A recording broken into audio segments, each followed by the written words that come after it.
بسم اللہ الرحمن الرحیم۔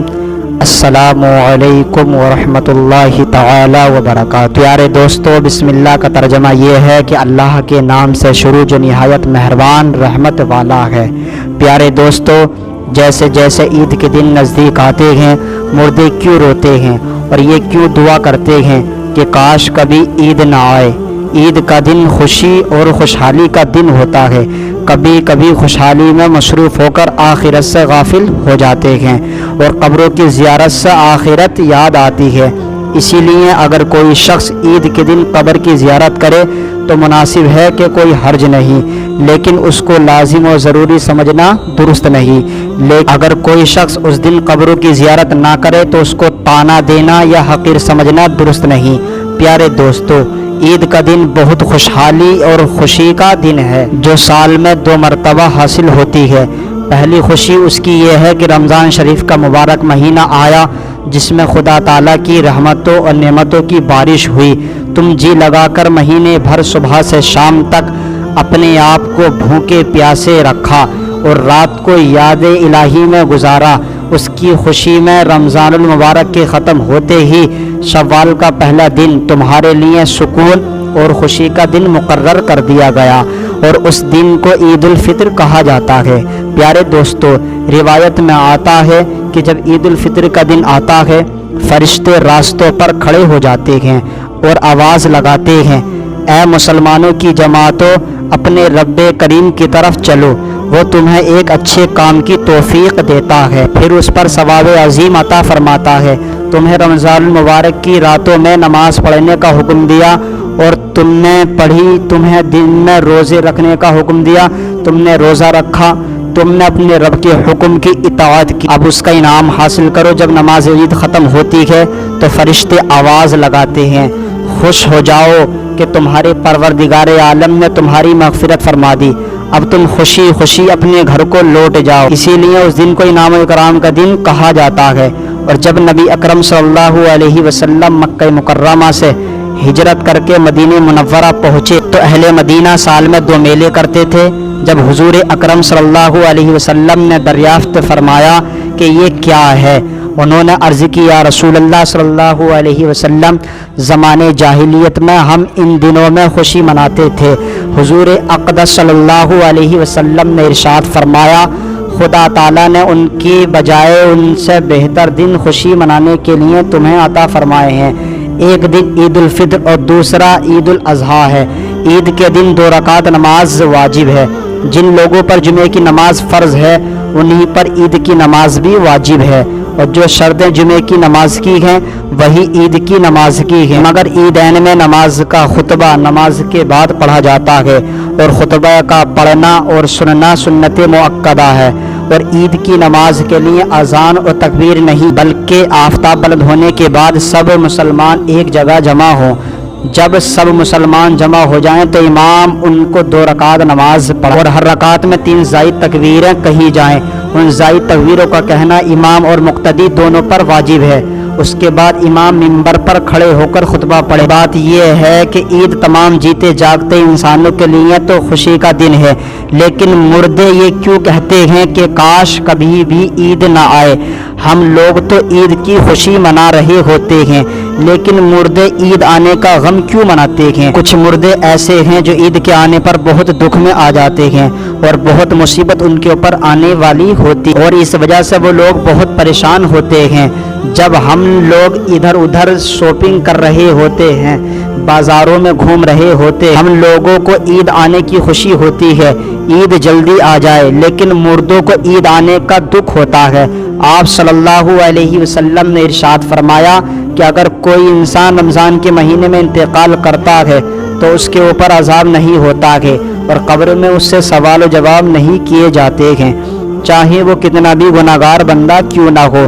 اگر کسی شخص کا رمضان میں انتقال ہو جائے تو رمضان کے مہینے کی برکت اس کو یہ ملتی ہے کہ رمضان بھر اس سے نہ سوال و جواب ہوتے ہیں اور نہ ہی رمضان میں اس کے اوپر عذاب نازل کیا جاتا ہے۔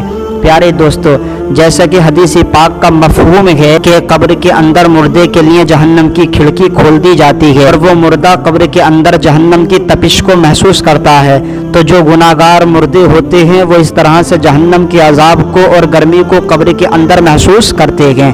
لیکن رمضان کا مہینہ آتا ہے تو آپ صلی اللہ علیہ وسلم نے ارشاد فرمایا کہ جب رمضان کا چاند دکھائی دیتا ہے تو جنت کے دروازوں کو کھول دیا جاتا ہے، جہنم کے دروازوں کو بند کر دیا جاتا ہے، قبر سے عذاب اٹھا لیا جاتا ہے اور اللہ تبارک و تعالیٰ کی رحمتوں کا نزول ہوتا ہے۔ یہ ساری چیزیں ہوتی ہیں تو جو مردہ ہوتا ہے اس کو بڑی راحت ملتی ہے۔ رمضان کے آنے سے مردہ بڑا خوش ہوتا ہے کہ ہمارے اوپر سے عذاب اٹھا لیا گیا ہے۔ جو قبر کے اندر ہمارے لیے جہنم کے دروازے کھلے ہوتے ہیں، وہ دروازے بند کر دیے گئے ہیں، تو وہ مردہ بڑی راحت محسوس کرتا ہے۔ اب سوال یہ پیدا ہوتا ہے کہ جن لوگوں کے اوپر سے اللہ تبارک و تعالیٰ نے رمضان میں عذاب ہٹا لیا تو عید کے بعد ان کے اوپر عذاب نافذ ہوتا ہے یا نہیں؟ پیارے دوستو، کچھ مردے تو ایسے ہوتے ہیں جن کے اوپر عذاب نافذ نہیں ہوتا، لیکن بہت سارے مردے ایسے ہوتے ہیں جن کے اوپر عید کے دن ہی جیسے ہی رمضان کا مہینہ ختم ہوتا ہے فوراً ہی اس طرح سے عذاب شروع ہو جاتا ہے، ایسے پورے سال وہ لوگ قبر میں سزا عذاب بھگت رہے ہوتے ہیں اور وہ مردے عذاب میں پھر ملوث ہو جاتے ہیں۔ کچھ علماء کا فرمان ہے کہ جب کوئی انسان رمضان کے مہینے میں انتقال کرتا ہے تو اس سے قبر میں سوال و جواب نہیں ہوتے ہیں، اور جب ایک مرتبہ اللہ تبارک و تعالیٰ کسی کے اوپر سے عذاب کو ہٹا لے تو دوبارہ ان پر عذاب نافذ نہیں کرتا، بشرط یہ کہ اس کے لیے کوئی ایصال ثواب کر رہا ہو یا مغفرت کی دعا کر رہا ہو۔ ہر مردے کو اس کے اعمال کے مطابق سزا دی جاتی ہے۔ جو لوگ مسلمان ہوتے ہیں اور گناہگار ہوتے ہیں تو اللہ تبارک و تعالیٰ ان کو ان کے گناہوں کی وجہ سے سزا دیتا ہے، اور جب اللہ تبارک و تعالیٰ چاہتا ہے تو ان کو معاف کر دیتا ہے اور رمضان میں ان سے عذاب ہٹا لیتا ہے، اور پھر اللہ تبارک و تعالیٰ اگر چاہے تو ان کو معاف کر اور اگر چاہے تو پھر ان کے اوپر عذاب دیتا ہے۔ اور جو لوگ مسلمان نہیں ہوتے بلکہ کافر اور مشرک ہوتے ہیں تو اللہ تبارک و تعالیٰ ان کے اوپر رمضان کے بعد پھر جیسے ہی چاند نظر آتا ہے ان پر عذاب مسلط کر دیتا ہے اور پھر وہ پورا سال عذاب میں مبتلا رہتے ہیں۔ پیارے دوستو، جب رمضان کا مہینہ ختم ہوتا ہے تو رمضان کی برکتیں ختم ہو جاتی ہیں، شیطان کو قید سے رہا کر دیا جاتا ہے، مردوں پر سے رحم کا معاملہ ختم ہو جاتا ہے، جہنم کے دروازے جو رمضان میں بند تھے رمضان کے جانے کے بعد کھول دیے جاتے ہیں، جنت کے دروازوں کو اللہ تبارک و تعالیٰ بند فرما دیتا ہے۔ ان سب باتوں کا مردوں کا علم ہوتا ہے تو رمضان کے جانے سے قبر والے یہ سوچتے ہیں کہ اب رمضان جا رہا ہے اور پھر عید جیسے ہی آئے گی اس کے بعد ہم پر عذاب کو پھر سے نافذ کر دیا جائے گا، جس کی وجہ سے وہ غمگین ہو جاتے ہیں اور روتے ہیں۔ رمضان بھر تو مرحومین کی عید ہوتی ہے، ان پر کوئی عذاب نہیں ہوتا۔ ہم لوگ رمضان کے آخری عشرے میں جب اپنی مغفرت کی دعائیں اللہ رب العزت کی بارگاہ میں کرتے ہیں تو پھر ہمیں اپنے مرحومین کے لیے بھی ایصال ثواب کرنا چاہیے، اور پھر اپنے ہی مرحومین کے لیے ہی نہیں بلکہ تمام مومنین اور مومنات، مسلمین مسلمات کو یاد رکھنا چاہیے اور ان کے لیے بھی مغفرت کی دعا کرنی چاہیے اور ان کو بھی ایصال ثواب کرنا چاہیے۔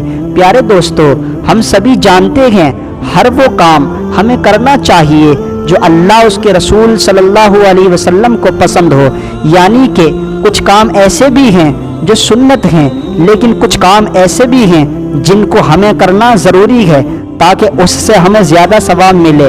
تو سب سے پہلے بقرعید نزدیک آ رہی ہے تو سب سے پہلے بقرعید پر کیا کرنا چاہیے ہم آپ کو بتاتے ہیں۔ سب سے پہلے پاک صاف ہو کر لباس پہن لیں اور عطر لگائیں۔ نمبر 2، پھر عید کی نماز کو جائیں اور جاتے وقت تکبیر تشریق پڑھیں۔ نمبر 3، نماز سے آ کر قربانی دیں اور قربانی کے گوشت کو 3 حصوں میں بانٹیں۔ پہلا حصہ غریبوں کے لیے، دوسرا حصہ پڑوسی اور رشتہ داروں کے لیے اور تیسرا حصہ اپنے گھر کے لیے۔ نمبر 4، سبھی لوگوں کو بقرعید مبارکباد کہیں، یعنی آپ سبھی لوگوں کو مبارکباد دیں، عید الاضحیٰ کی مبارکباد دیں۔ نمبر 5، غریبوں میں پیسے، کپڑے، کھانے پینے کے سامان بانٹیں۔ نمبر 6، اچھے اچھے پکوان بنوائیں۔ نمبر 7، پڑوسی اور رشتہ داروں کے یہاں جائیں اور انہیں اپنے یہاں دعوت دیں۔ نمبر 8، بچوں میں عیدی بانٹیں۔ پیارے دوستو یہ 8 کام ضرور کریں، بقرعید کے دن ضرور کریں۔ ویڈیو اگر آپ کو پسند آیا ہو تو اس ویڈیو کو آپ ہر بار کی طرح لائک کریں اور اپنے دوست اس ویڈیو کو صدقہ جاریہ سمجھ کر شیئر ضرور کریں۔ ہم ملتے ہیں اگلی ویڈیو میں، تب تک کے لیے السلام علیکم، اللہ حافظ۔